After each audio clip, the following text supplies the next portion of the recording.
dreary kind of start to the day. I see more clouds than rain in our forecast for most of today, but we still could ring a few more showers out. Nothing like we had to put up with yesterday. Some spots got more than 5 inches worth of rain yesterday, so we're talking huge amounts of rain yesterday.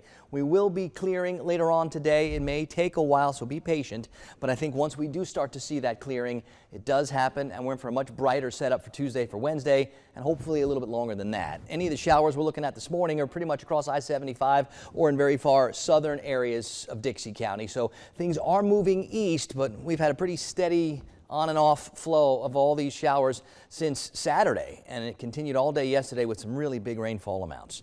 We're at 54 degrees in Thomasville this morning, 55 in Tallahassee. It's 59 in Valdosta. The breeze is turning to the northwest. That's going to help start to eventually dry things out, but it will take a while. Most of our temperatures someplace in the mid-50s. Mariana's at 54, same with Quincy, and in Madison it's also 54 for Camilla and for Moultrie. Perry's one of the warmer spots at 59 this morning. I do expect that breeze to freshen up at times today out of the northwest, maybe up to 13 or 15 miles per hour. That will bring in the drier air as higher pressure out to our west starts to make a little bit more progress. But we've got to get rid of all these clouds, all this moisture, and that's going to take a while today. Now, as high pressure does take over and the skies clear up, we not only dry out, but we'll start to see a little change in the air mass. And as that area of high pressure scoots more east, we'll bring in some warmer air from down south. So that's all going to start setting us up for a more spring feeling week, especially by like Wednesday.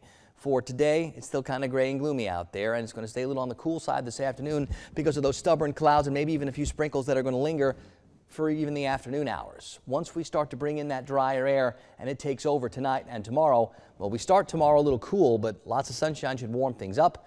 I think we continue like that on Wednesday, and then we'll have to see if any new energy starts coming this way by Thursday to talk about some shower chances. I think those chances are going to be small, but we'll keep our eyes on that for you.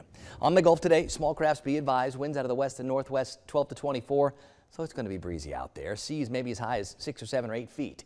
It's 50s and wet this morning. We'll keep the rain chances around 30 or 40%. I'm not expecting any kind of repeat of what we had yesterday. I'm not expecting the same kind of rains that we had at times on Saturday. But I do think a few more showers are still possible into the afternoon. These clouds are going to be real stubborn. That will keep the temperatures down. The sooner we start to break up those clouds, the better chance we have to see those temperatures climb a little higher in the 60s. And then tonight into tomorrow with more clearing, we're likely going to see low 40s for temperatures. A little chilly to get started tomorrow. A lot nicer looking tomorrow and Wednesday. And those afternoon temperatures should start to rebound. No reason we can't get into the lower and mid 70s or warmer by Wednesday. I think we could start seeing temperatures flirt with 80 by Thursday and Friday, but we'll have to see if some of those clouds come back and if any shower chances come back. I think the next couple of days is about clearing and drying. We just got to make it through these stubborn clouds first.